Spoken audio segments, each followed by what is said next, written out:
A pleasant morning or evening, Sir Louis. I'm Rochelle Curlit together with my partner, Mr. Marlo B. Fernandez from BSBA Financial Management Block 2 FE Special. Activity 2. Exploring artificial intelligence and machine learning in business. The business problem that we choose is about forecasting sales. For a retail store to solve this problem using AI and ML, we need to address first the business problem.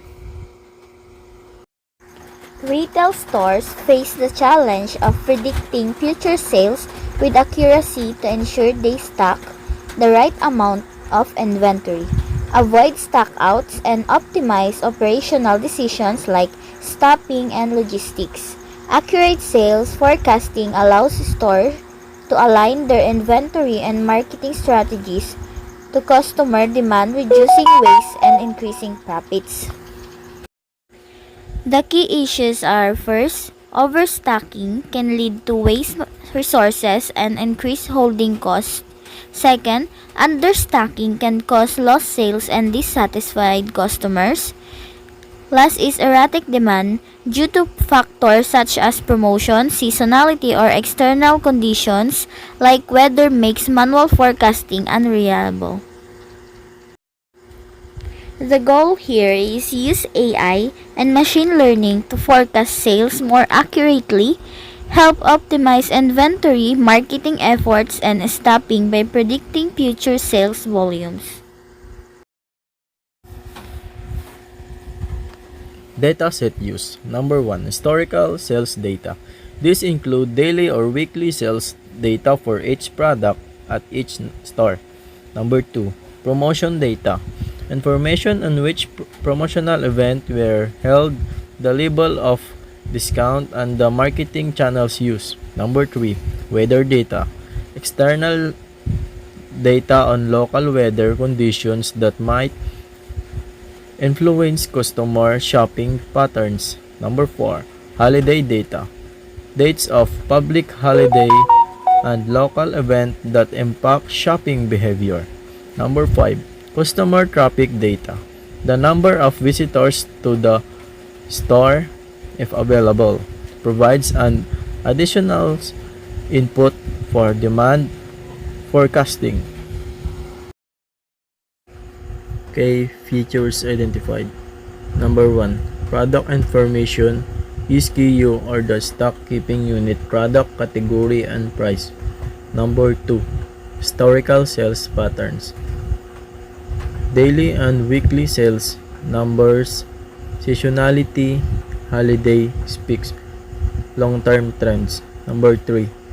Promotions and discounts, campaign, start and end dates, discount, percentage, promotional, event.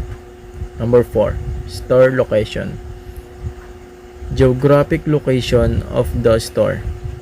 Population, density, store size. Number 5. Weather information. Temperature and rain and snow and the other conditions affecting customers' behavior. Number 6.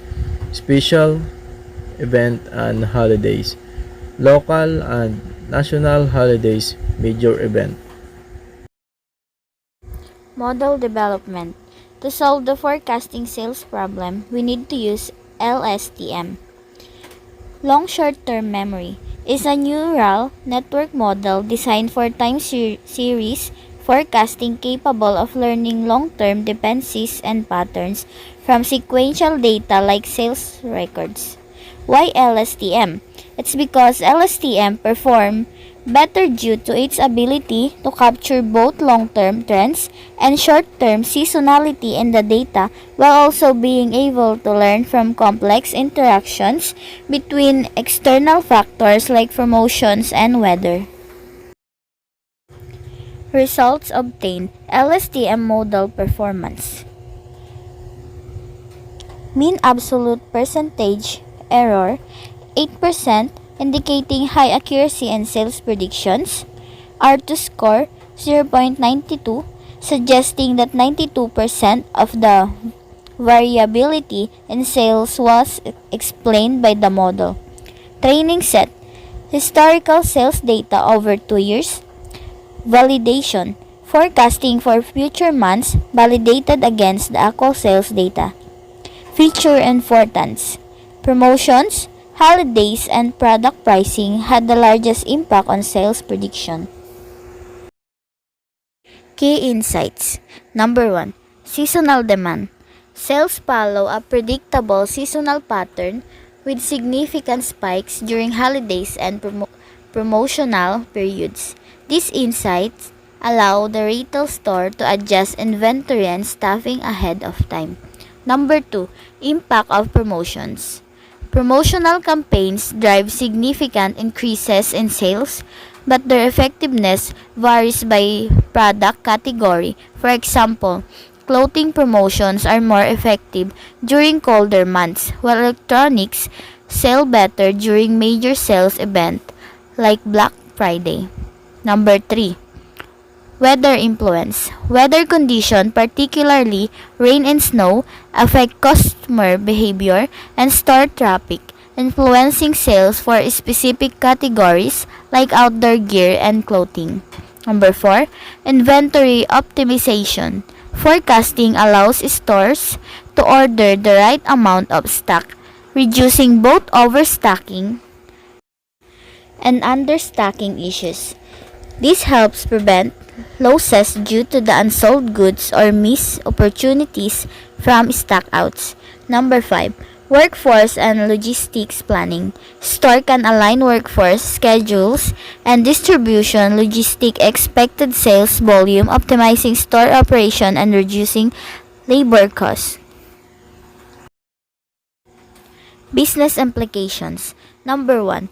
Inventory management. By knowing when to expect spikes or drops in demand, retailers can order more accurately, reducing holding costs while minimizing the risk of stockouts. This improves cash flow and reduces waste. Number 2. Pricing and promotion strategy. Sales forecasting help businesses decide when and how to launch promotional campaigns for maximum impact. They can offer targeted discounts or run campaigns during periods when demand is expected to be low, boosting sales. Number 3. Improve customer experience.